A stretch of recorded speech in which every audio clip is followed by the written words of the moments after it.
دوسرا مرحلہ یہ ہوتا ہے کہ آپ نے محنت کرنی ہے۔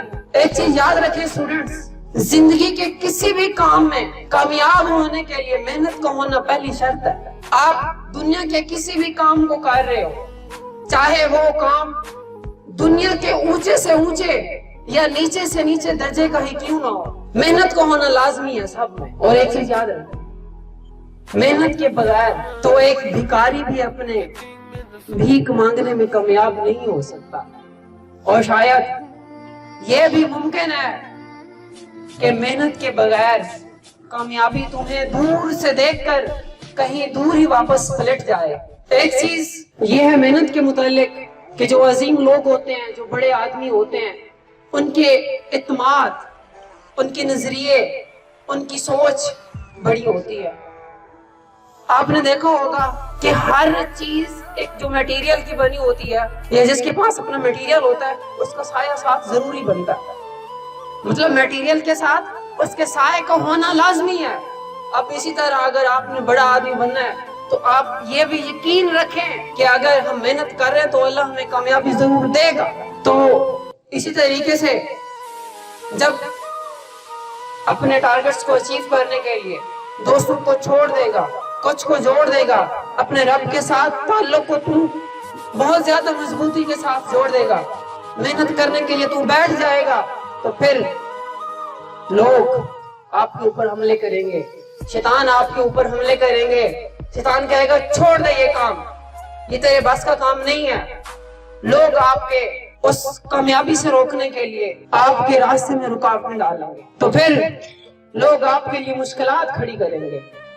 لوگ ایک ایک وہ کام کریں گے تاکہ یہ اپنے راستے سے ہٹ جائے، لیکن اس ٹائم آپ نے قدم ڈگمگانے نہیں ہیں۔ کہتے ہیں نا کہ بلند رکھنا نگاہ اپنی، وقار اپنا، شعار اپنا، نہ ڈگمگائیں قدم تیرے، کچھ ایسا رکھنا کردار اپنا۔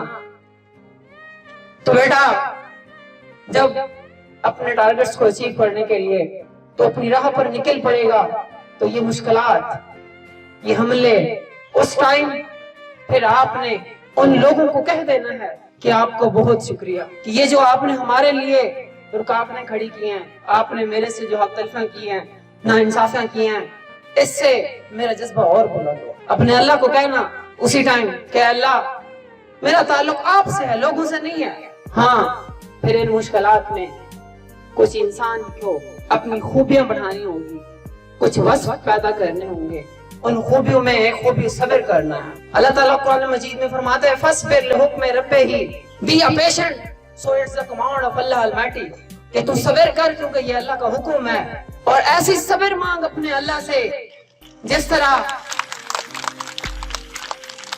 اپنے اللہ سے ایک ایسی صبر مانگ جس طرح اللہ نے سورج کی کڑکتی دھوپ میں صحرا میں موجود ریت کے ذروں کو بخشی ہے۔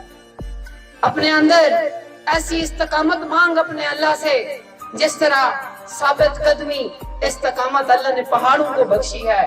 اپنے اندر ایسی روانگی مانگ اپنے اللہ سے جس طرح اللہ نے دریاؤں کو روانگی بخشی ہے۔